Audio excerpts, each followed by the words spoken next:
real quick. What I was gonna say is, and be remember this. We gonna try to like, even if somebody is on somebody's list who you don't like, we ain't gonna do that whole how the fuck you make the list type thing. I can't wait. If somebody got, knife, so be it. That's oh man, I'm interested to know why he. When you hit me this morning about it, man, I was like, and I didn't get back to you because I didn't see the text. I was like, Dad, I have to think real quick. I ain't really do my research. I'm gonna go over the top. You know what I'm saying? Who I like the most. Right. Go to bed. You can take it. Just pour me some more because I'm gonna be talking. So pour me some more. We're gonna be doing like pour me a big cup. Fifth to the first, or just we're gonna be doing our fifth to the first, and just you explain in order. Yeah, in order from fifth to first. My top three is like really. All right. I mean, I don't know. My top three is like really one. It's first place for me for the first three cats. The thing is just I'm more interested in just hearing like what it is, because you may have Preem number one. We all may have Preem number one, but maybe all for 4 or 5 different reasons. Right. You know what I'm saying? So I'm figuring even for younger cats, they gonna learn something from this because they may not, understand and know everything that's gonna happen. Hell, I'm gonna probably learn some stuff from it. So we're gonna do it like that. All right. I got Preem over DJ Mustard though. You ain't gotta worry about that. Oh man! Wow! Yes, wow! All right, we're gonna get ready to rock. What's good? Y'all tune into the Corner Radio, hosted by your man Kill. Man, I got my hip hop squad here, effect with me tonight. I got my man JP. What's going on, fam? What up, man? Oh man, everything is everything. I got my man Jace. What's good, fam? Ain't nothing, baby. Everything good. Yeah. I got my man DJ Rec in here. What's good, Rec? What's good, Kill? Man, everything is good. Everything is good. And I got my man Bees over here. What's going on, fam? What's good with you, Ken? All right, man. Everything is good. 2 quick shout outs real quick. JP got a banging album out right now. The joint. What is it called, JP? My brain don't work. It's called No Matter the Weather. No matter the weather. I just caught mine today. Cats need to go out there and support it. The joint is a dope project. Tell them a little bit about it, JP, real quick. It's 9 tracks. It's basically an instrumental album. I got a couple of vocalists on there as well, but it's something I've been working on this past year. Decided just to put it out, man. So hope people rocking with it, getting some good feedback. So hopefully people continue to rock with it. You know what I'm saying? So I'm happy. I'm happy with it. All right, where can they copy that? You can copy that all the digital outlets: iTunes, Apple Music, Spotify, Tidal, Google Play, Amazon, or you can go to my site at jpassmusic.bandcamp.com and copy it. No doubt. And I also got to shout out my man Jace. This dude came out to the hood last night to rock with me and my teens and my crazy teens. So salute for you, man, coming out and popping up at the teen center like that, man. It was most definitely appreciated. My kids was asking about you today. No, man, no doubt. I appreciate it, man. Each one teach one. It's humbling. Yeah, no doubt. Well, let's get right into it, yo. We talking about our top 5 dopest producers in order from 5 to 1. I'm interested to know Bezo, this is my old head. This dude, when I first started making beats, him and his people kind of took me under their wing and showed me things on the ASR and the SP12.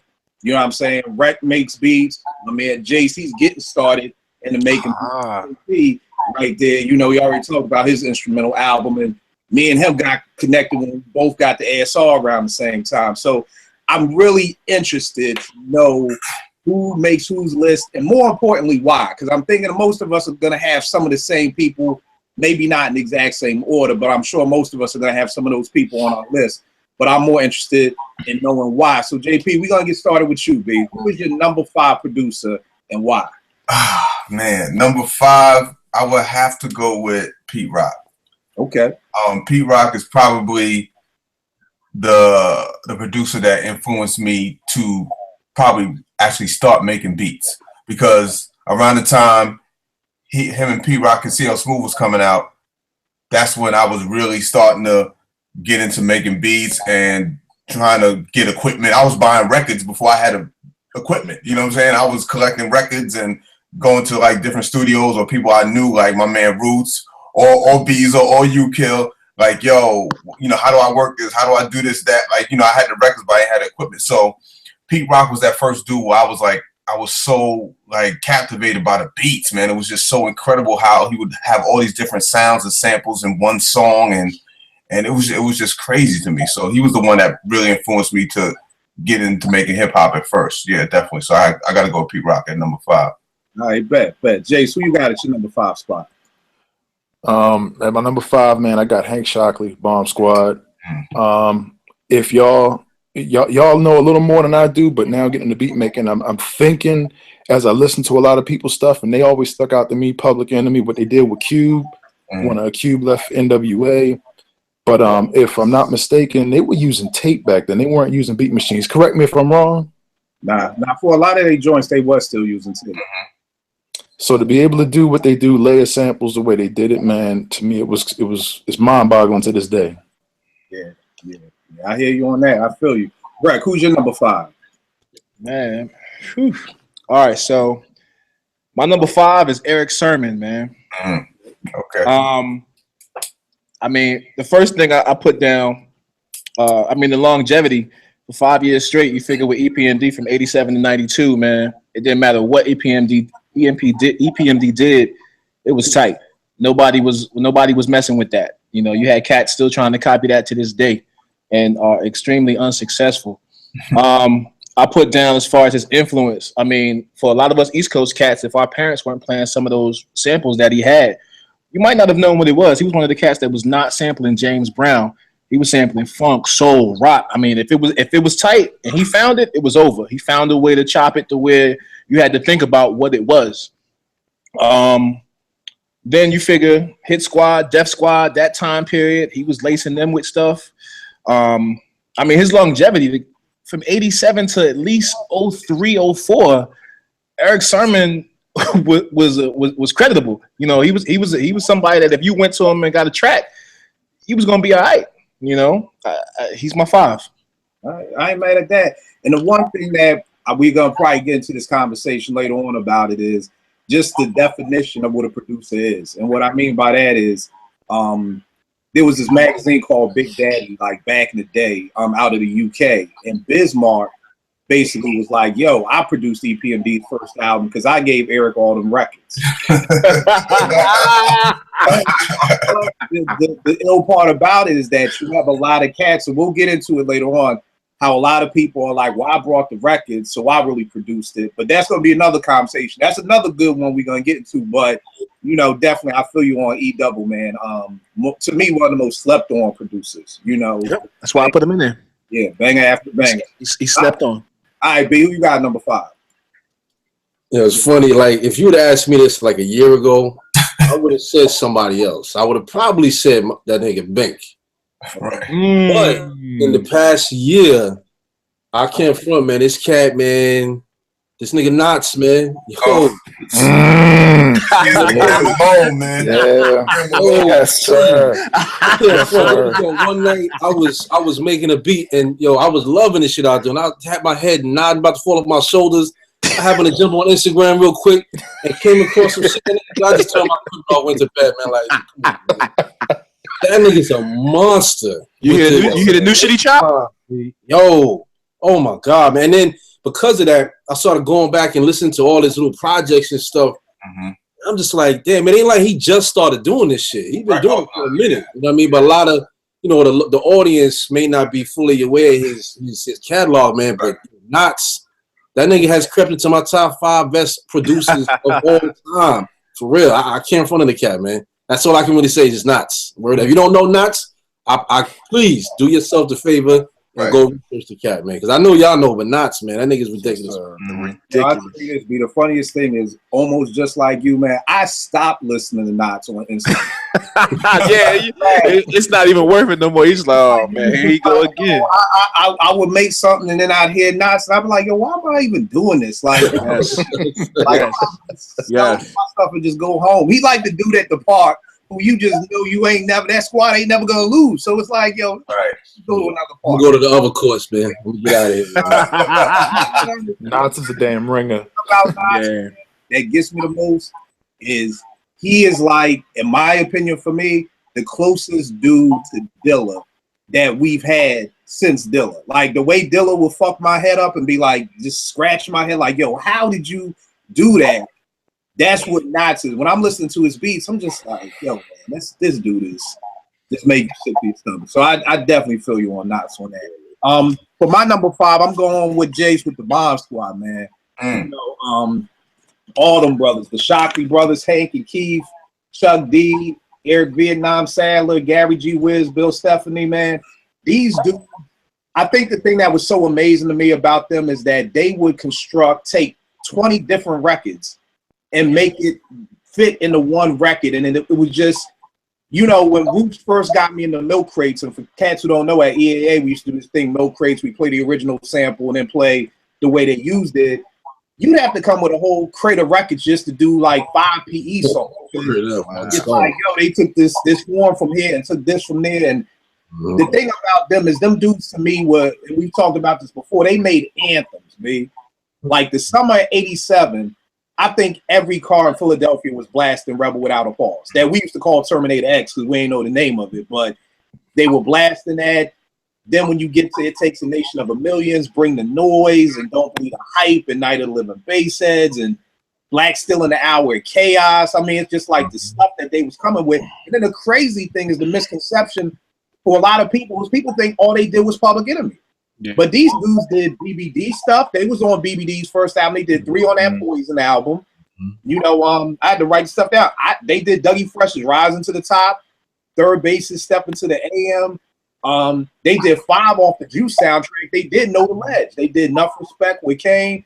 Yeah. So they did a lot of other stuff. You know what I mean? And truth be told, It Takes a Nation is my favorite hip hop album personally. That's my number 1 right there. My favorite hip hop album ever. And I mean, more than anything, they did Cube's America's Most Wanted, which was crazy to me because you got a West Coast dude leaving Dre, coming to, you know, NY and rocking with them. And there's no diss to Dre. It kind of made sense to me at the time because to me, if you listen to Straight Outta Compton, it's all Bomb Squadish. You know, all the chaos that's going on, in my opinion, even on right before Fuck the Police. The little intro is the horns from Bring the Noise. You know what I mean? So I think it just fit together perfect for them. So the Bomb Squad is my number 5 for me. JP, who you got your number 4 spot? All right, the thing about this whole top 5, like all these producers could be interchangeable to me at some point. You know what I'm saying? It doesn't matter what I'm feeling. So number 4, I can't even put him in number 4. It's like, should I even do it? But I'm gonna have to go with Teddy Riley, man. Okay. For me, Teddy Riley, there's a lot of great producers over the years, but there's a select few that changed the game. You know what I'm saying? So when Teddy came out, he changed the game. Like, you know, a lot of people don't know, we know, but he did Keith Sweat's almost his entire first album, which was a banger. You know what I'm saying? And, you know, the whole New Jack Swing thing, but regardless, I mean, he did the show for Dougie Fresh and Slick Rick. A lot of people don't know that. You know what I'm saying? So Teddy Riley, he changed the game. Like, once he came in the game and really got pronounced with Guy and everything like that, they were so influential. To me, the chords and, I mean, the hard beats and the chords, like, he was incredible at that. And the stuff he did for, like, Michael Jackson and Blackstreet and, you know what I'm saying, all these different other artists, like, it's incredible. Like, he was a huge influence for me. So I got to go with Teddy Riley. Yeah, Teddy was ill, man. And my biggest thing is, like, I always wonder, what happened? Like, why isn't he still doing music? You know what I mean? Like, I've always wondered that when we had these great producers. I'm like, I know you still got the talent. Right. You know what I mean? I know you could find somebody out there. If Teddy Riley got on Twitter like, yo, I'm looking for a singer, you know what I mean? It's not like people not going to go to him. So I've always wondered, like, why producers kind of fall off. Not fall off, but just kind of disappear. Fall off means, like, you start coming whack. Right. So I'm just saying, like, you disappeared. You know what I mean? But nah, I definitely feel you on Teddy. Jay, you got it. Your number 4. Number 4, I got Pete Rock. For a lot of the same reasons JP had him, his ability to make different samples fit on the same track, melodies, get them right. His drums, one of my favorite drum loops from him is on The Basement, the intro to The Basement that Kanye used later. Yeah. I like how he did. I even like the joint that he did on Watch the Throne. I like that. Of course, the Shut 'Em Down remix, the original Juicy. He did the original Juicy for Big. I think that was on his demo. On the B-side. Yeah. Soul Brother. So no. Right, who you got at your number 4? Man, number 4, man, is Q-Tip. I put him there for his early Tribe influence, man. I remember coming home from Sixers camp, and People's Instinctive had came out. Yo, I begged my mother to go into Jamesway and buy me a $20 People's Instinctive, man. I still have that CD to this day, man. It was just a big influence for me because of the jazz, you know, having a grandfather who played jazz, you know, and then being able to see these albums and then say, okay, I know where this is from. I know where that was from. That's where I started to get my early influence from crate digging was just listening to Tribe records and figuring out, okay, this is what my grandfather plays. Oh, snap. That's you know, this track or that track. So Q-Tip, man, he's my number 4. And then just the fact that he discovered Dilla, I can't have him as number 5. I got to put him at least number 4. Anybody discovers Dilla, they at least got to be 4 and up.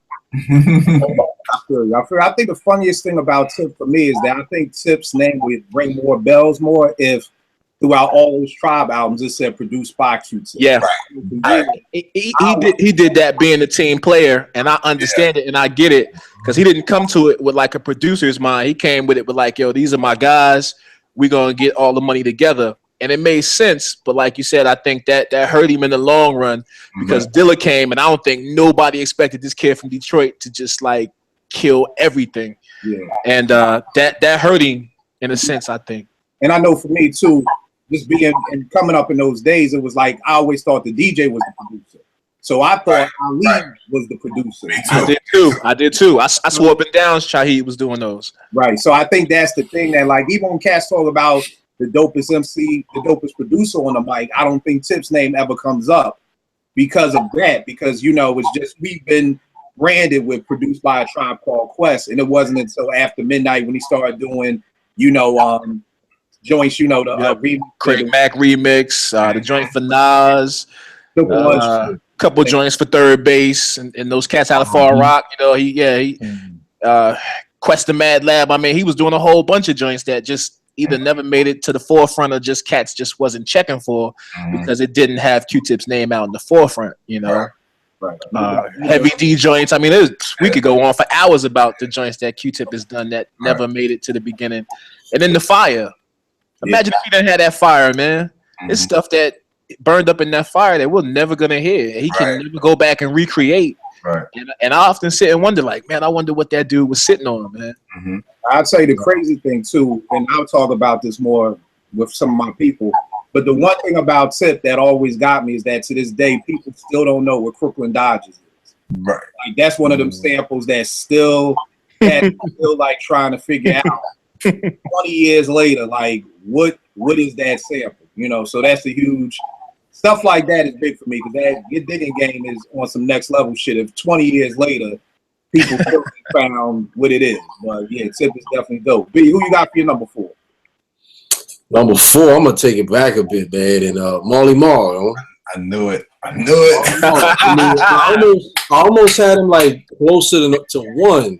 But yo, and it's funny, because when you brought up the whole thing about what Biz said about EPMD, Kane was saying something like that recently about Marley and shit. And some of it may be true, but his catalog is too deep. Through Shan and all of that, you know, all that stuff, the early Juice Crew stuff. You know, Marley was a big influence with a lot of these other producers, including people. You know, they had the Future Flavors. You know, Pete and Marley was up there. People tell you that Marley had a big influence on his production style or whatever. So, I mean, I could go on. I mean, shit. One of my favorite joints was what's the shit with Shan, man? Oh, damn. I think it was talking about The Bridge. Not The Bridge. It goes before that. This is going back. With MC Shan. Damn, what the hell was the name of this shit? It's my joint. Oh, Marley Scratch. Marley Scratch. I can remember sitting in summer school in 9th grade. And we wasn't doing no work. Cats is in the back of the classroom banging on the desk for hours doing the beat with my man rhyming over the shit. Not even paying attention to nothing for hours, for the whole day. He's banging out Marley Scratch. Marley doesn't get enough credit. It's crazy because it's not like he just did the production and then you didn't hear from him. But Future Flavors is one of the most important hip hop shows of that era, you know what I'm saying, of the 90s and whatnot. So it's not like Marley's catalog of his reign ended at the Juice Crew. You know, he's still on and did more shit. You know, he had some other issues, but yo, Future Flavors. I mean, the legendary, the Tupac, Biggie freestyle, the Jay-Z, and what's his name? Big L freestyle was on Future Flavors. So it's like, yo, Marley's name should be cemented in hip hop lore, and I don't think enough people realize that about Marley, man. I feel you. Like I said, he would have been high on my list, but he can't really crack these other three cats I got though. But Marley's definitely on there though. All right, no doubt, no doubt. Me and Jason in each other's head tonight because number 4 is my number 4 is Pete Rock too. I just felt like he got 2 classic albums under his belt. Nothing a Soul Brother, Main Ingredient. A show like that a while ago, like which one would you choose? And it's one of those like, Yeah. it's like Low End versus Midnight. Right, like, Can't go wrong. either one. You know, it's just what your preference is. You know, he's got the classic remixes. I don't think I really was ever up on a remix until I heard Shut 'Em Down. You know, mainly because I really wasn't feeling the first Shut 'Em Down. Like to me, P.E. was kind of dead in the water. You know, by the time that album with Shut It Down came out, I think they had that joint Can't Trust It on there. Hey, Can't Trust It, yep. But you know, I wasn't feeling that one, and I can just remember going to school on the bus with my Walkman, just listening to that on repeat, just the horns and the bass line, The pan mix. you know, one ear to the other, and it's just like, yo, this dude Pete is crazy. I mean, the classic production from Heads Don't Curse. You know, and it's funny. One of my favorite Pete joints, and it shocks everybody, is like "Got Me Waiting" by Heavy D. I love that. That baseline knocks. Yeah. Oh, yeah. But I mean, you know, most cats be like, "Oh, you probably like that," and I'm like, "Nah, Got Me Waiting." Shit, man. Like that. That's crazy. I mean, the Letterman. You know, we did. Okay, Solo. Oh yeah, you know, the Door Let It All Hang Out. The House of Pain. Yeah, that's Pan remix was crazy. Yeah, that was it. The Resurrection remix was wild. I still play that to this day. Pro did that. Large Pro did the Resurrection remix. Oh yeah. Nah, it's a Pete Rock one too. Okay, I ain't never hear that joint. I'll put it on the next joint I do. Yeah. But the Can't Stop the Profit. Woo! Time. I just got the instrumental. Time I could say somebody remixed the Premier beat, not like their joint. Yeah. Then the Premier. Yeah. Stop the Profit remix was crazy. The Pastor Mike remix for the Youngsters was dope. Ooh. Pulled that out. Just him coming up with the echoing horns, with the multi pitch on the SP12. And the thing that always gets me with Pete is he's the one producer, in my opinion, who's like synonymous with a piece of equipment. You know what I mean? The SP1200 is this book on the SP1200, and it's crazy because they didn't interview Pete for it. You know what I mean? They interviewed his engineer, they interviewed everybody else. And the funny thing is, reading through this book, everybody from Ski to everybody said, I wanted the SP12 because I saw the back of the main ingredient. Yes. And it was like, if that's what Pete is using, I'm getting one. what I'm using. You know what I mean? And it's the sad part is like, you know, if this was now, Pete would have been the poster boy for the SP12. You know, with now, you know, cats having that. But like, I don't know anybody else who's like synonymous with a piece of equipment and digging. When I think of digging, I think of Pete Rock first. I think of records. I think of Pete Rock. I don't even think of DITC first. You know, I'm thinking of Pete Rock with records. And then on top of that, I mean, this dude basically invented the way to filter bass lines. You know what I mean? Like, I mean, keep in mind, most of the stuff Cash was doing was a mistake. He said it was a mistake. He was just over Eddie's house messing around with the S950, and he, you know, realized he could filter it. But I mean, yo, Pete is a monster, man. Pete is a monster, man. And them drums, man, Oh, Pete's drums crazy. So that's my number 4. JP, who's your number 3? Oh man, this is it's starting to get tough now, man. I'm gonna go with Tip. I'm gonna have to go with Q-Tip, man.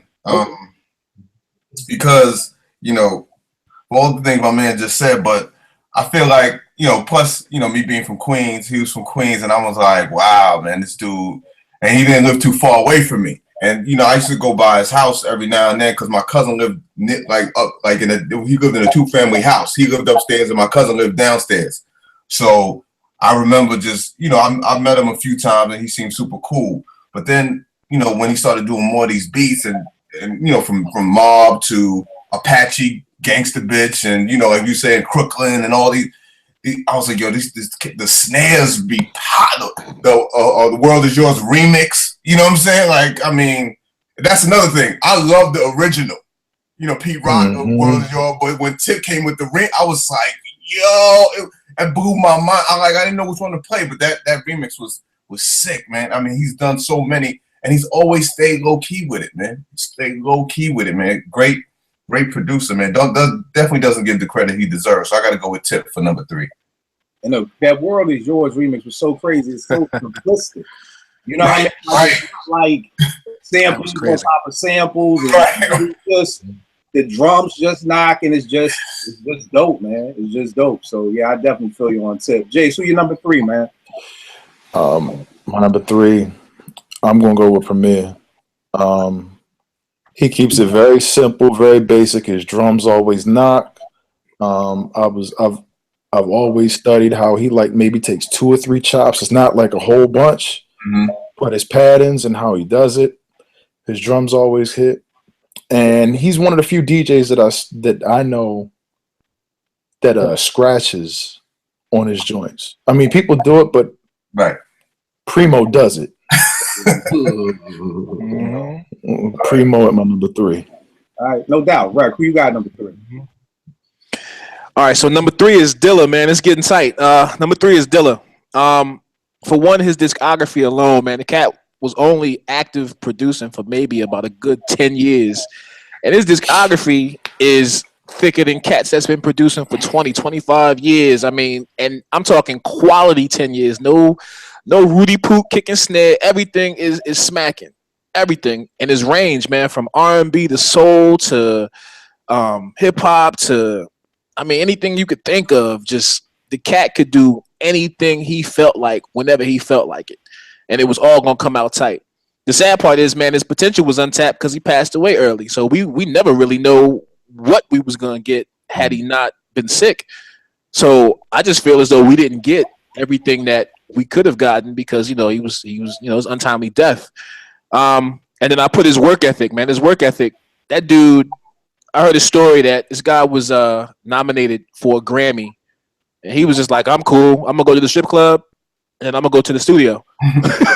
Like, he was impressed about that. You know what I'm saying? The dude was super humble. I saw a picture one time, man. This cat had his shirt. The joint said, Dilla changed my life. Next thing you know, somebody gets the bright idea to start making Dilla changed my life t-shirts. You know what I'm saying? Just little stuff like that, man. The dude's influence is retarded because you can ask anybody that we have on this list if we would had the pleasure to sit down with them and ask them to tell us a Dilla story.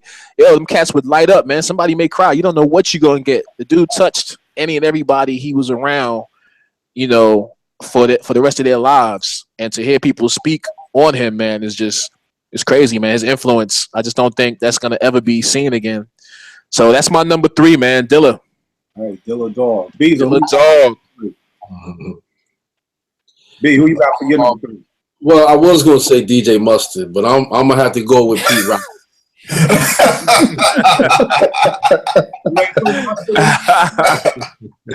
I mean, y'all all touched on all the points for Pete, man, but obviously for me it's a little different, from the Vernon and all that, and seeing him before he became Pete Rock. I mean, he was just doing mixtapes around the Vernon and shit, DJing at Eddie F's crib and all that stuff, doing parties.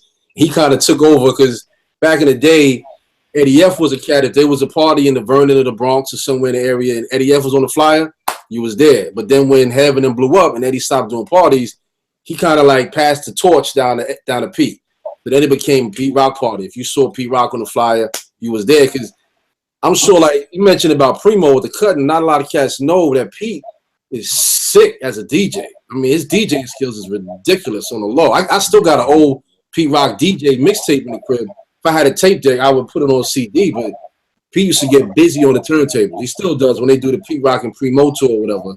But what you said about the filter shit, to me, that's what sets Pete apart from, while his newest stuff may not be on the level in terms of popularity and notoriety, whatever, as the old stuff, Pete did shit that's gonna forever be a part of making beats and making music. Because there's R&B cats that use that same shit from time to time when using samples. Now you got cats filtering, using it as an effect with drums throughout a song. When you hear the drums filtered out and it comes off as the song fades in. And that influence Pete has a part in that, you know what I mean? And he did other things as well that nobody else really can claim, you know what I mean? And whether it was by accident or on purpose, just the fact that Pete figured out the SP's 3-second sampling time, if I put it on 45 and turn the pitch all the way up, I can get more sampling time. I mean, that was just, that's just thinking, you know what I mean? That's forward thinking. Like, that's that hood shit, what I call, like, when you go in the hood back in the day and see on the telephone pole a piece of wood with a milk crate in the bottom cut out. Cats in the hood will find a way to make shit happen. And that's that type of shit. Like, yo, I got 3 seconds. Hold up. This sample is dumb long. I know what I'm going to do. That's some ingenuity shit. You know what I mean? That's some, I got to make this happen. I'm going to do the damn thing. So everything everybody said before about Pete is true, but just them other little things, man. And Pete's a good dude, too, on top of all that, man. He's low-key. And I guarantee if you sat down with him and talked to him about his career, he's humble about it. I mean, it's like he knows his place in hip-hop, and I'm sure he's damn proud of it, but he's not in your face with it like, yo, I'm Pete Rock. You know, he lived that life when he was on top, and everybody, his phone's ringing off the hook for remixes or whatever. And let's not forget, nobody mentioned it, the Run DMC Down with the King joint. Down with the King. That shit, Right. nobody checked the Run DMC until that shit came out. You know, like, Revive their career. Run DMC is back real quick. You know what I mean? So Pete, man, is just, he's a legend, man. He's a true living legend of hip hop, and that's all love for the cat, man. He's a good dude, man. And you know what be the funny thing I forgot to say about Pete was the dude is still making bangers. You know what I'm saying? Like I did this mixtape. It's like 97 to 2013 of just joints that he put out.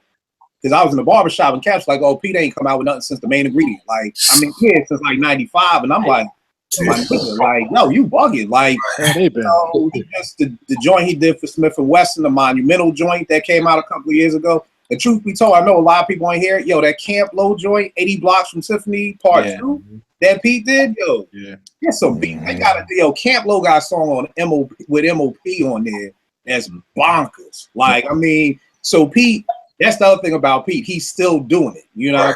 So very much the thing about Pete. My number 3 is Marley Marl, man. To me, Marley's the foundation. You know, without Marley, none of these cats are doing what they're doing. You know, Marley had a run from like 85, 86 to 93 that not too many people can touch, man. You know what I mean? As much as I love BDP and as much as I love The Bridge Is Over, you couldn't front on Shares The Bridge. Like, yeah.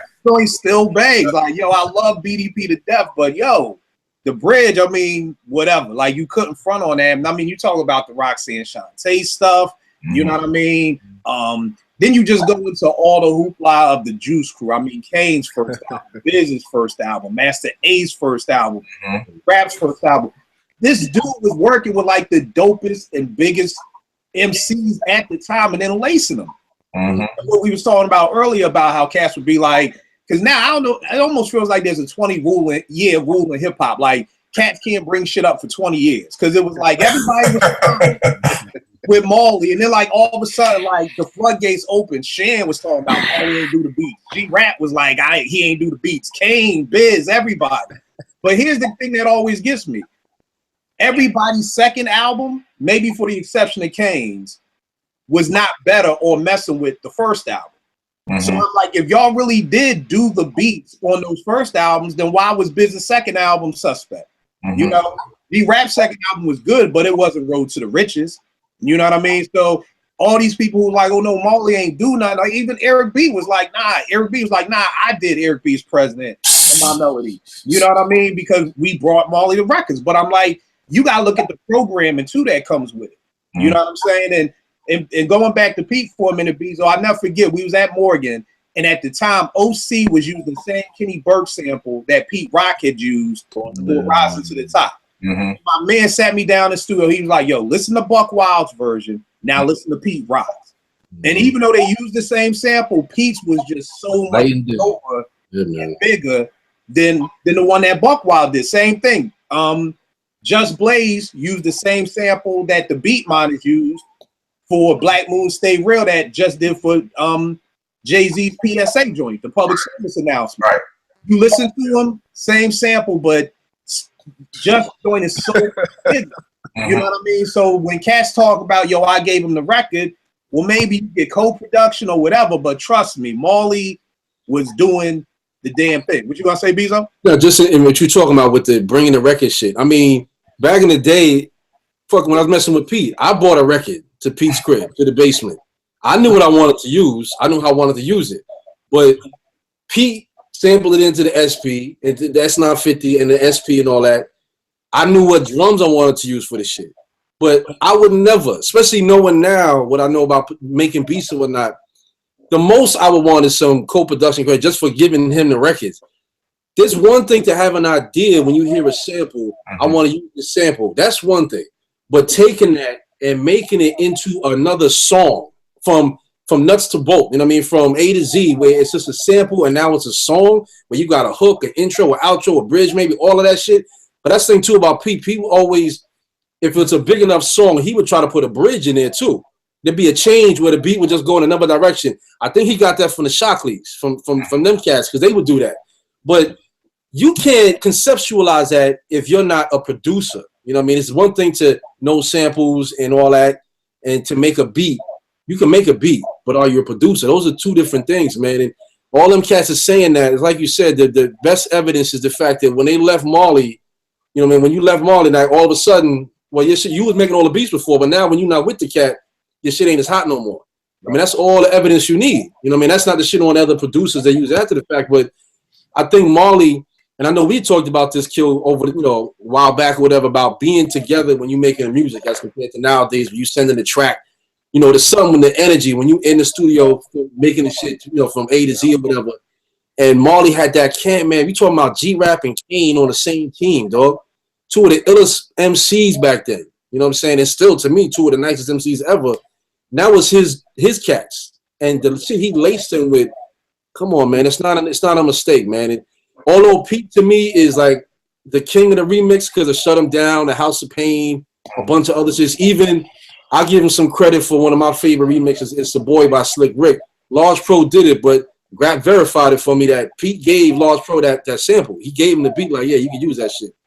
But Marley was really the cat that invented the idea of a remix like that, where we took it seriously. You know what I'm saying? Pete just took it to another level because he had so many of them. When cats would come to him like, yo, Pete, I need you to make this beat hot.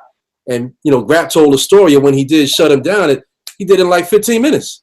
You know what I mean? So it's like, I know I'm going back and forth between Pete and Marley, but it's like there's little nuances that the layman doesn't seem to understand, man, that goes into being that type of legend. It's the little things that take you beyond just being, he's nice, he's good, to being great, and he's a legend. You know what I mean? And those cats have it, man. And I'm sorry, but you can't, if you don't know it, just fall back. And talking about Pete ain't had no hotness since main ingredient. Come on. That's insane. I mean, those some cats who they ain't hip hop heads, they just listen. Definitely not. Right. But the other thing about Marley is if I'm not mistaken, he was the first dude who started chopping drums, again, by mistake, but he was the first one to say, I could take the snare from the Peach President, I could take the kick from Funky President and put them together and then reprogram the drums myself, which changed the game. You know what I mean? For, again, people who don't know, you listen to a lot of hip-hop previous to 89, 90, all you're hearing people was rhyming over breakbeats. And Peach the President, Funky Drummer, all that. Post that, now you're starting to hear people come with their own drums, their own snares, their own programming. The other thing, too, about Marley is that you got to realize Marley was making music for damn near every borough. Like, Kane is from Brooklyn coming to Queensbridge. You know what I mean? Like, Cats is business from Long Island coming to Queensbridge. In those days, and I remember reading a story, they said G was the only nigga in the whole Bronx with an SP12. So if you wanted to do a beat, you was going to Seth's crib. If everybody was trying to get the Marley. Eric B is coming from Long Island, bringing Rakim to Queensbridge for Marley, and not for nothing. To me, Marley saved LL because I felt like LL was dead in the water after. Yes, sir. But that Mama Said Knock You Out, and it started with me with that Jingling Baby remix. Yes, sir. That's what started it. Walking in the Sunshine. I mean, when I heard Booming System, I was like, everything on that was just a head scratch. Around the Way Girl, Cereal, Cheesy Rat Blues, all that joy. So Marley is just, man, again, he's the foundation of what so many of us still want to do today to this day. So, Marley's dope. And if you've never seen it, go to Marley's YouTube page. He's got it where he's on the Renaissance. showing cats how he made Eric B as president, and showing cats how he made, you know, joints from back in the day. You know, nobody beats the Biz. I mean, come on, nobody beats the Biz. Road to the Riches. Boogers, like, yo, come on, man. Them drums. But my bad, JP. Who's your number 2, man? We getting tight now. Yeah, number 2, I'm going with Primo. Just because, man, Primo was such a huge, like, the way he had such a swing on his drums, man, that was just so made you want to nod your head. One of my favorite Primo joints was Gangstar joint, and it was Royalty with Casey and JoJo. I love that beat. Still listen to that joint. That beat is so crazy. You know what I'm saying? And of course, Downtown Swinger for MOP is ridiculous. Like, you know, things like that. Like, when I think of all the stuff that Primo's done over the years, and it's, you know, from Unbelievable for Biggie and all these other people. I mean, even he did stuff for Christina Aguilera and stuff like that. So that's when I was like, oh, he's definitely coming out of his comfort zone with that. So, and a lot of times people always used to try to talk about how Primo, his style would always sound the same or whatever. I'm fine with that. Bro, you know, you can switch up your style and it'd be whack. But if he found his lane and he was good in his lane, and he was great in his lane. Primo's like the way he chop up samples and do it's none other like Primo, and it's simplistic too at that. But you still like, yo, how did what record is like? He got some stuff like you'll never find the record. Like you don't know where it's from. So I got to go with Primo for number 2. No doubt. Jay, so you got a number 2, man. Oh, everybody's in everybody's head. It sounds like tonight, man. I got Marley at number 2 for all the reasons y'all said, but also on top of that, just a caveat on top of what you said, Kill, because you stole my LL thunder. LL was dead and stinking until he came with him on. Yeah, the reverse. If mistake, correct me if I'm wrong, gentlemen, but I believe he's the first person to take a sample and reverse it. That air horn that you hear. It's not really an air horn. That's a reverse sample, and I forget what the original sample is, but it's just played in reverse. I don't know if he was the first. For the bridge, you're talking about, right? Yeah, for the bridge. I heard about that. I don't know what it was. It was something backwards. I remember him talking about it. I forgot what it was. Mm-hmm. Yeah. Marley's the truth, bro. Marley's the truth. All right, Rec, who you got your number 2, man?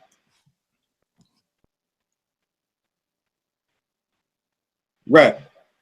I can't hear you. Can you hear me now? Yeah. Yeah, my number 2 is Pete Rock, man. That Mecca and the Soul Brother. 8th grade, man. walking to school, man, playing that joint. Just from that point on, man, I knew that this cat was going to be something, man. Because I had heard the creators, the little EP they had. I was up on him. Mm-hmm. But yo, when that Mecca and the Soul Brother came out, and you could look at the tape and see how it was fat, you knew it was gonna be a long album because the tape was like this big.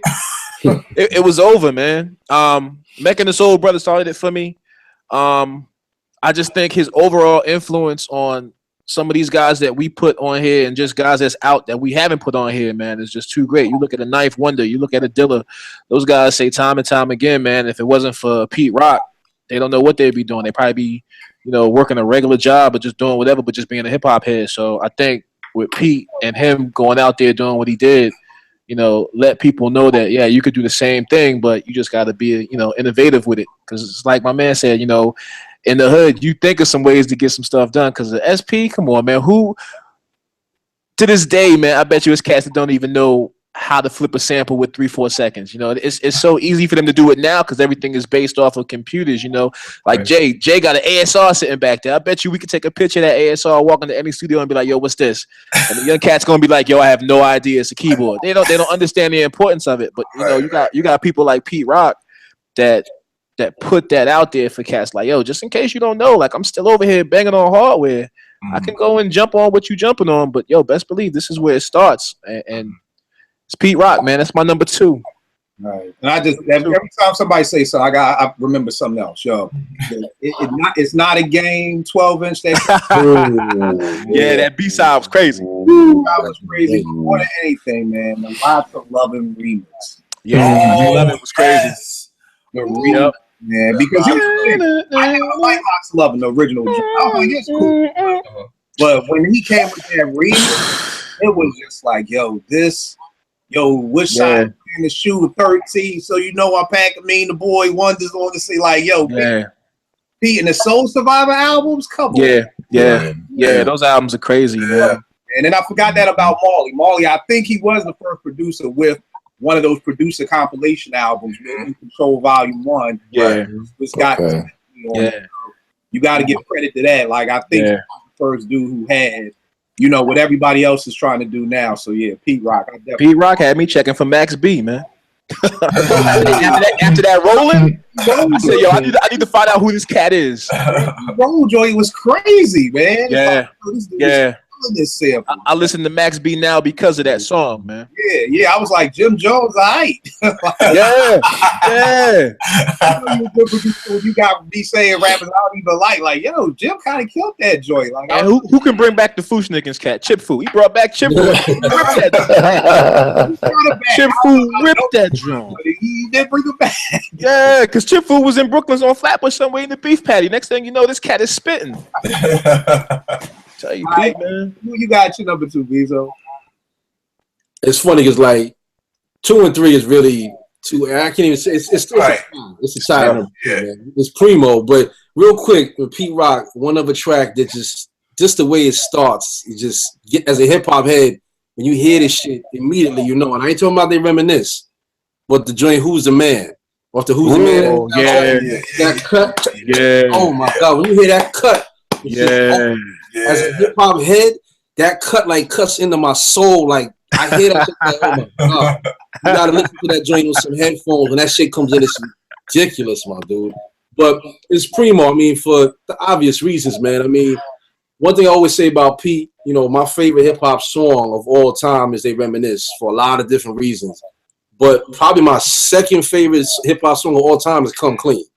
And what that's talking about how Primo chops the joints and he take a sample where, yo, I remember listening with Shy in the crib, the old Meters album, and it was like we was cleaning up the crib and just playing the album and shit. You know, it's in the background, and out of nowhere I hear something like, "Well, ho, run that shit back." And I remember who it was. It was some Gangstar shit, but it's like it was the end of the song where it's like they breaking down the instruments or some type crazy shit, and Primo made a whole track out of it. You know what I mean? Just like what he did for the Biggie joint, not Unbelievable, but what's the other shit, man? Talking about kicking the door? Yeah, kicking the door. No, 10 Crack Commandments. 10 Crack Commandments with the cut. At the very beginning. That joint. Yeah. It's a meter sample. It's like if you hear that sample, it's like a second long. It's nothing. So that's as a producer, and I'm sure other cats, you know, if you sample, you can relate.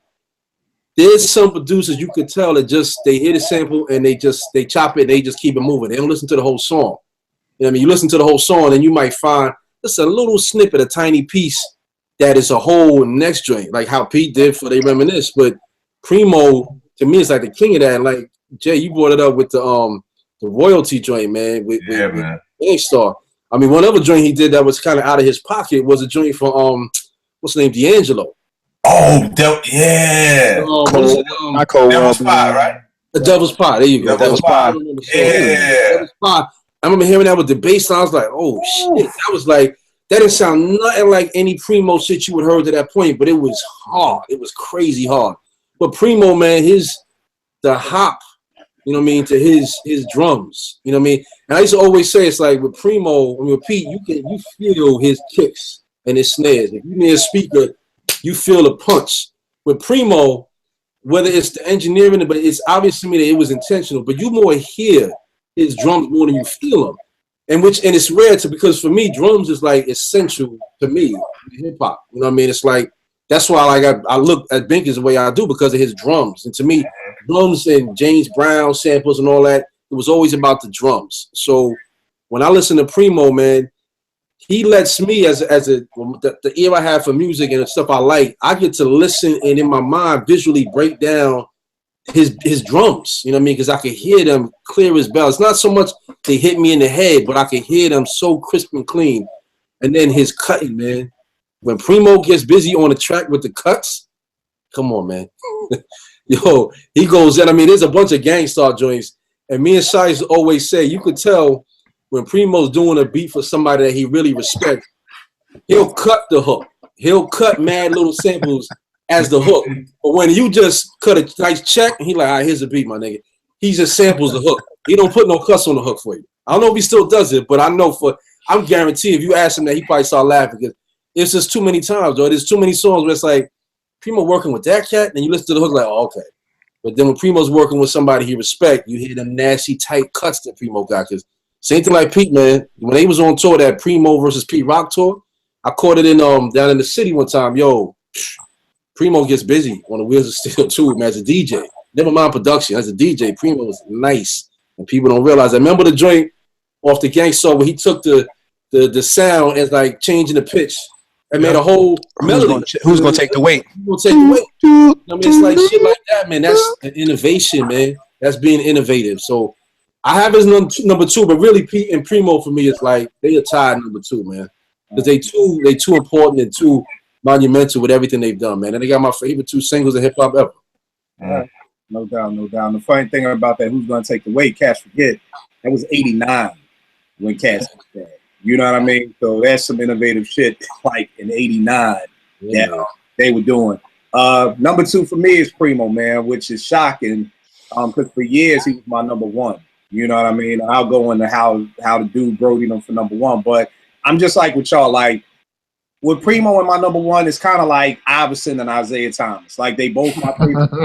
Like in '88 when we lost to the Magic and the Lakers. So I love Isaiah, but then Iverson was shit. He was just Iverson, you know. So any given day, I may tell you either or. But number 1 with Primo, man, like JP was saying, I don't think any other producer has such an influence on me. Like, if we go back to my disc from the ASR 10, I was biting Primo style perfectly. Like, it was like a noise on every 8 bar. Okay, let's find the noise on every 8 bar. Like, he chopped like that. Like, I was a Primo clone. Like, and the thing I love about Primo, going back to what me and Roots would do with Milk Crates, here's the thing that puts Primo above a lot of other people to me. You can't just milk crate with Primo.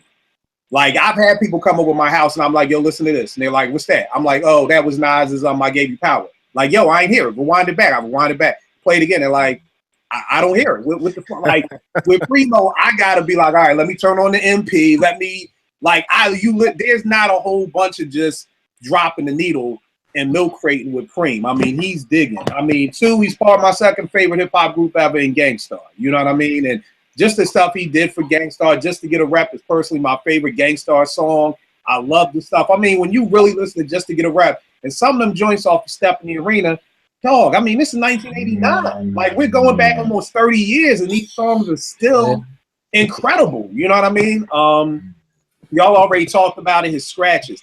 I don't think anybody in hip-hop history can scratch on a record as well as Primo. I'm not saying he's better than Jazzy Jeff or anybody.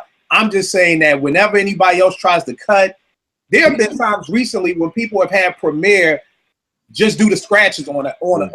He didn't even produce it. Yep. They're just saying, yo, come in and do the scratches for us. You know what I mean? So that tells you something. Another thing is, yo, Primo was bringing rappers back from the dead. Like, yo, KRS was dead in the water. Nobody was checking for KRS-One like that after Sex and Violence and Edutainment. But yo, when Outta Here came out, Return of the Boom Bap, it was like, yo, back from the dead. Let's keep it funky. Nobody was checking for Rakim like that after that whole Don't Sweat the Technique album. You heard that, yo, it's been a long time. It was like, no, he's back. This dude is bringing rap. This dude is Lazarus and niggas. Like, yo, I done took the why I made up a new word, Lazarus and niggas. I mean, you got Group Home, yo, which may be his best. I'm about to say that might be his best joint. Oh yeah. That might be of all of his work. That might be the illest Primo shit ever. A lot of people don't be like, still got that in the whip.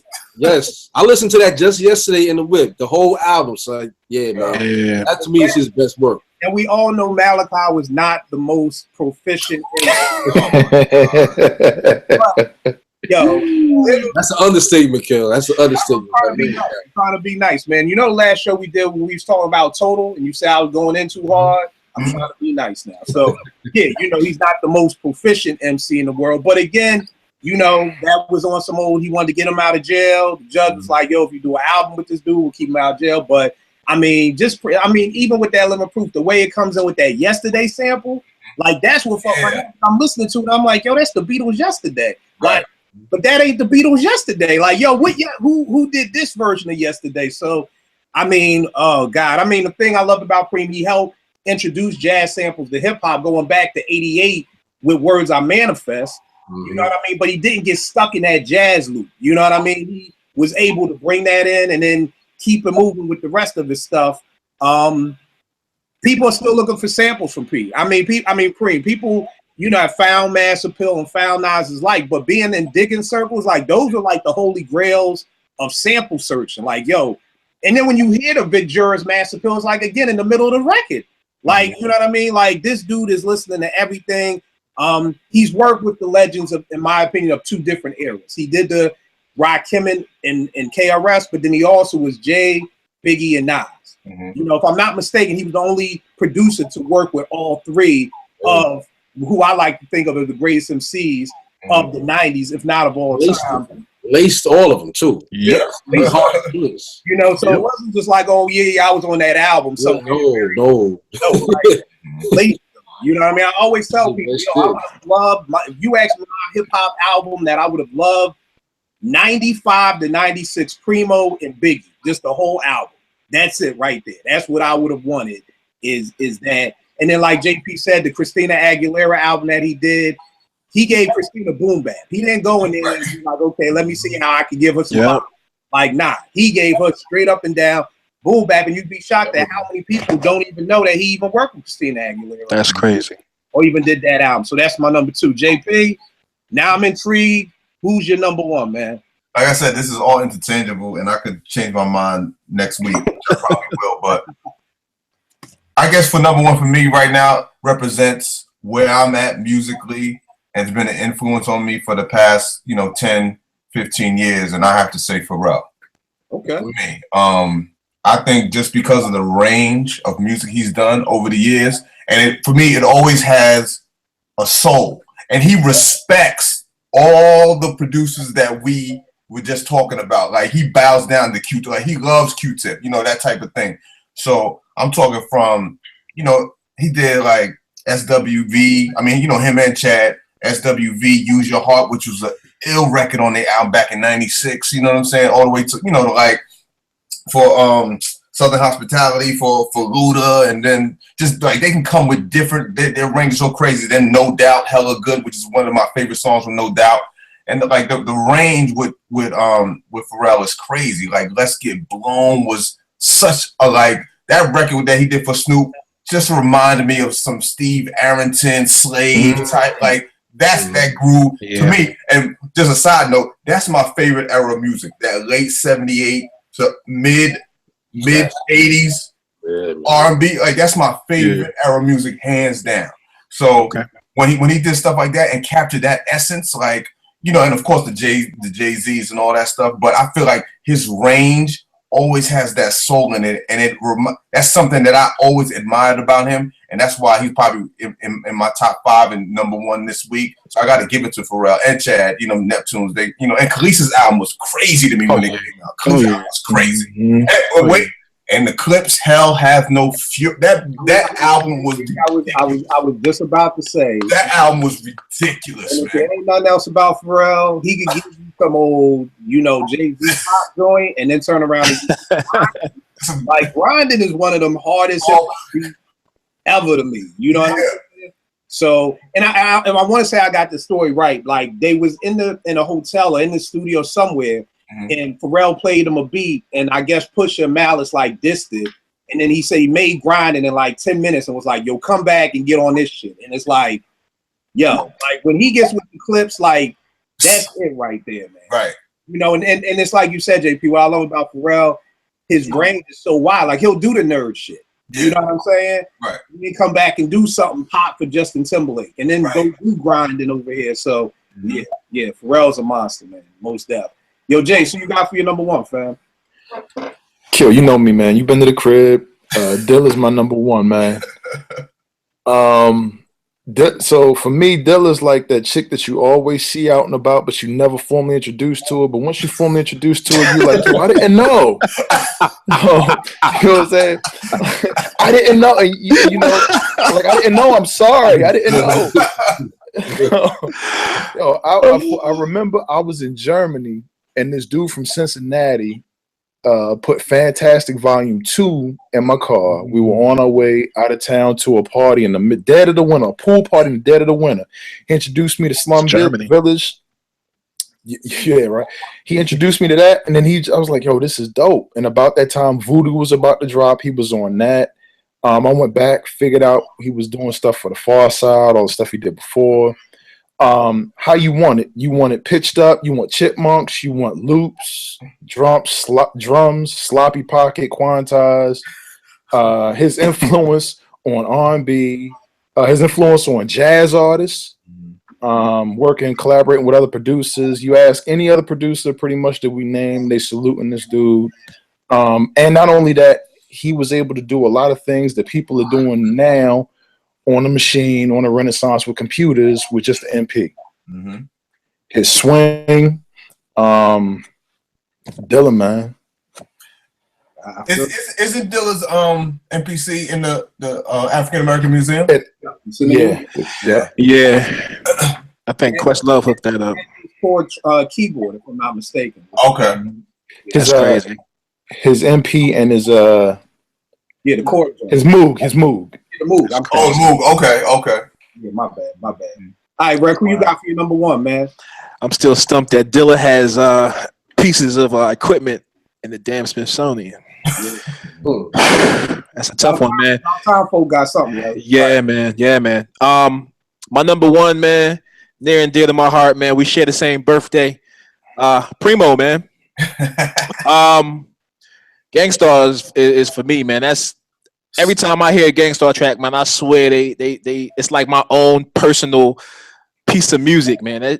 That shit just All right, so just the Gangstar discography alone for me, man. Just you could take a cat, like you said, that's not lyrically as gifted as a Rakim or a Jay-Z or somebody like that, straight monotone flow. But that marriage between those two it's like no other. And it was sad to see the way it came apart, but those two are synonymous with each other. I remember watching Yo MTV Raps, catching Words I Manifest for the first time, learning how to do the Running Man because I seen them cats doing the Running Man. I said, oh shit, it's over now. I was right before my basketball games. Like if I saw that, it was over. I was dropping 20. For me, I think Primo is one of those cats that your favorite artist's favorite track is a Primo track. We just sat here and talked about it. He worked with Biggie, Jay-Z, and Nas. You could go ask a lot of cats and ask them, yo, what's your favorite Biggie track? They're going to tell you Kicking the Door. They're going to tell you 10 Crack Commandments. They might tell you Unbelievable. It's very few people who have certain tracks from those top three artists, and it's not a Primo joint, man. And then the fact that he was able to work with those three, it just shows, to what he does. You got three of the top lyricists, arguably ever that say, yo, I'm not finishing this album until I get a Primo track. Like Big held up his album. Right. Unbelievable was the last song they did. He said, yo, I don't care what you say. Right. I'm getting a track from Primo. And then the cat, like, he let Biggie say, yo, cut up this R. Kelly. Any average rapper would have been like, or DJ or whatever, producer would be like, nah, man, I got this for you. But he said, nah, okay, you want me to cut this R. Kelly up? No problem. Turned into one of the greatest songs ever. To this day, I mean, cats are still like, yo, his cat chopped up R. Kelly. I'm still waiting on the Nas Primo album that they talked about in the Scratch magazine like 10 years ago. I'm pissed about that. Like, I'm really in my feelings because I expect to have that album. I know Primo works at a snail pace. I do too sometimes, but I need that. I need that Nas Primo album before something goes down. I'm gonna be real upset. Lastly, he actually put me on the MOP. I remember at the end of what was that movie, man? Tupac was in. He was Birdie. Above the Rim. Above the Rim. At the end of that movie, what do you hear? MOP. And I'm like, yo, who is these cats? Didn't hear from them again until I heard not Uptown Swinger, but it was another joint, and it happened to be a Primo track. And I said, oh, okay. I went right to Sound Express. Yo, y'all got MOP? Nah, okay. I would come back every week. Yo, MOP? Nope. And when I found it, it was over. So, man, for me, Primo, man. Oh, one last thing. Bahamadia. People forgot that he did the majority of her first album. Yeah, wow. You go back and check. If y'all need it, just hit me up. I got it for you. Bahamadia. And ever since, Bahamadia ain't really had no hotness. Wow. He did her first album. If you think about it, he did, let's say she had 12 songs. He did like 8 of them. Wow. Mm. I don't think I knew that at all. Yeah, it's little joints, man. Primo would lace you with like 3/4 of your album, and then after that, cats would just fall off to the wayside, man. It's like you said with Group Home. I didn't know Malachi was in that type of trouble. I just thought he was just a cat off the block, just had that flair and just go ahead and record. I didn't know that it was either record this album or go to jail. So that for me, that gives me some insight on how things popped off. But it's like BZ said, man, that album production wise, and like Jay was saying, I think that album cohesively. He could have given it to anybody else and it still wouldn't have sounded like that. They just had the right amount of not so good lyrics and the right amount of good lyrics to where you'd be like, yo, this nigga Primo is really ill. Right. It made you mad that he gave those kind of beats to them cats. Yes. You know what I'm saying? But you still appreciated it because you was like, yo, he made them cats sound like winners. Right. To the point to where I was pissed off that when that second single dropped, I'm in our minds. I ain't even listened to it. I'm like, okay, it's Group Home. I'm copping it. No Primo, no nothing. So he was giving cats stuff that made you look for him as well as the artist. And when you didn't have Primo, it was like, all right, I'm gonna fall back from this artist until I hear something else. He did a joint with no, he didn't do anything with Edo. That's somebody else. My bad. I was about to jump out the window, but I feel you on that because even when he stopped rocking with J-Wu, it was like, nah, I'm good. Yeah. That's what I'm about to say. Yeah, that J-Wu album too. The J-Wu's first album too. That was one of Primo's first. Yes. The Sun Rises. Come on, man. It just he just had too many albums from other cats that you wouldn't have even checked for, like Afu Ra. Come on, man. The Body of the Life Force. He had like 4 or 5 joints on there that was sprinkled. Whoever executive produced it knew what they was doing. They put a joint over here that Beat Miners might have did. Then they hit you with 2 Primo joints and a little no name cat. Then 3 Primo joints. You like, okay, hold up, what's going on here? It just his influence is just it's undeniable. And it's like you were saying earlier with Pete Rock and the SP. Those two go together. I think that Primo and the MPC. More so the 60 go together. That's the first piece of a car I learned on was a 60. And when I figured it out, I said, oh man, how in the hell was he doing this? Right. It didn't sound like anything that you could think of. And it's like, okay, I really got to step my game up and really go hard at this because if this is what I'm trying to do, my shit got to sound like that. So for me, man, go ahead. Well, I was going to say the crazy thing too. You're talking about the Nas and Primo album. Yeah. Primo and Pete Rock was supposed to be doing the album. Yes. It was supposed to be that Pete was going to do 6. Yep. Primo was going to do 6. And neither one of them were going to know who they were working with. Yep. That the other one wouldn't hear it until the album dropped. It was done. You know what I mean? Yeah. And I thought that was such an ill concept so that Primo wouldn't know, like, oh shit, Pete got Deck on here, and Pete wouldn't know, oh shit, Preem got such and such on here. And so that's the joint. That's the thing I was waiting for right there. Bingo, yo, who's your number one, man? Real quick, I just want to add one song to JP when you talked about the Neptunes. One of my favorite tracks by your man Pharrell was the Sade remix. Yeah, the By Your Side one. Not a lot of people know that. On the 12-inch. Yeah. Because, what you said before about, I think you were talking about Primo, one of them, like, it all sounded the same. Like, what's wrong with that? Yeah. Just mention Sade. Because Sade's one of the dopest R&B artists of all time, and she's always stayed in her lane. So, why you got to venture out? But that remix was completely out of pocket for Sade. Yeah. But it was ridiculous. That's one of my favorite remixes in any genre of all time. So I just want to put that out there. But my hold on, B. It's funny you say that because that to me is what made Pharrell really so dope to me. Because I'm like, yo, this dude. First of all, I don't think Sade has allowed anybody to remix her. Exactly. So the fact that she did that, and JP, I don't know if you ever heard this, but I'll send it to you. I got this mixtape where I got Sade over Pharrell beats. Okay. You know what I'm saying? And it's bonkers, man. Okay. Yeah, I gotta get that. I ain't even holding on that. It's bonkers, man. Like, I love it, man. Everybody who I play it for, if you like Sade and you like Pharrell, trust and believe you're gonna like this mix. So I'll send that to you. But B, who's your number one? I'm probably surprised a couple heads on this, man, but I gotta go with my man Dr. Dre, man. Okay. I think Dre is one of the illest producers ever, man. I mean, the cat been on it. I mean, let's not forget, he started doing R&B. You know what I mean? Yeah. Right. Yeah. And he went on to make some of the hardest hip hop of in a certain time span. Never mind, he don't write his rhymes, all that stuff, whatever. Yeah. But just in terms of production, and sonically, sonically, it's like it didn't really hit me the level of Dre's production until, and it was after the song had faded out of popularity. But it was the joint he did for Mary that I hate the hook. Oh wow! It's shit. But the music, the lyrics, if somebody give me an instrumental of that, I'll rock it all day. But the lyrics just drove me insane with that hook. But one day I just happened to hear that shit with the headphones on, and I'm listening to the mix. You really listen to Drake's mixes. Oh my God, his shit is so big, son. So big. It's like there's a joint off the Compton, the straight out of Compton joint. Mm-hmm. It's my favorite song. The joint with Anderson .Paak. Hard work or some shit like that. Day's work or some shit like that. I think is the name of the joint. Mm-hmm. I heard a song recently. Somebody used that same sample. One of these young, new, coming up type cats, whatever. Nowhere near. It's not even like the other shit is whack. It's cool because the sample is hot.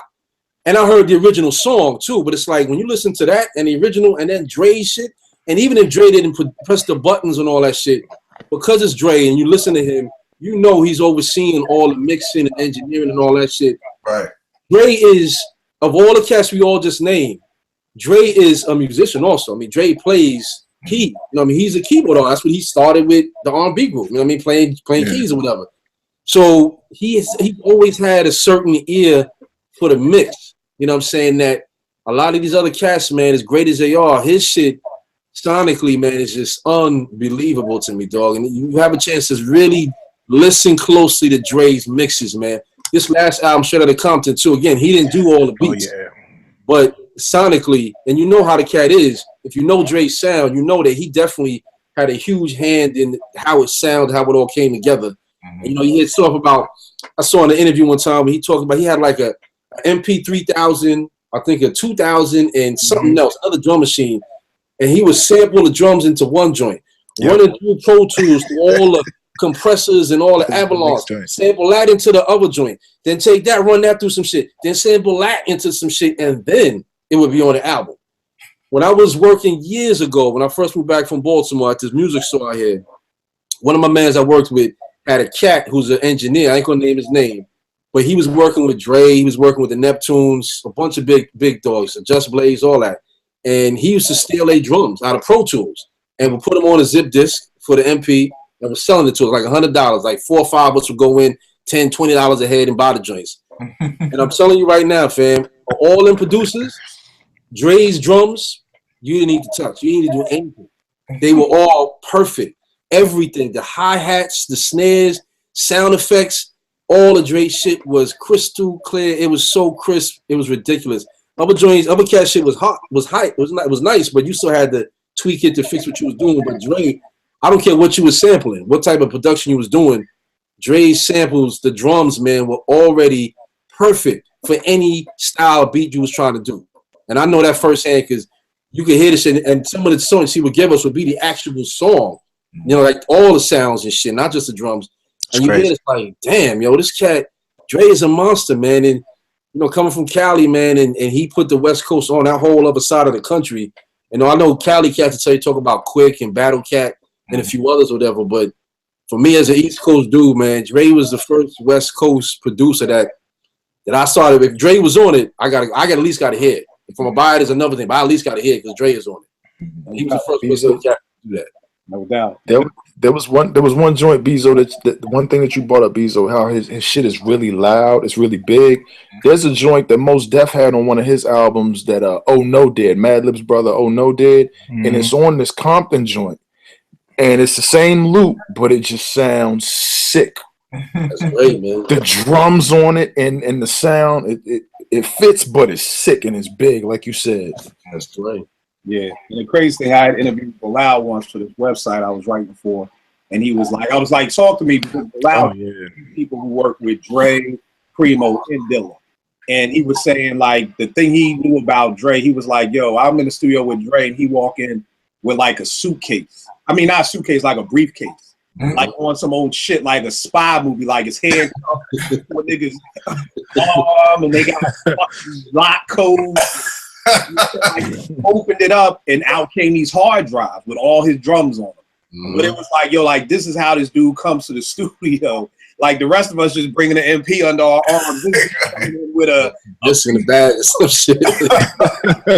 Who's to launch a nuclear war? Like, this is the briefcase that's on Obama's arm or whatever. But yeah, Dre's my number one man is Dilla. Everybody sit the fuck back and get comfortable, because I got a thesis statement right here.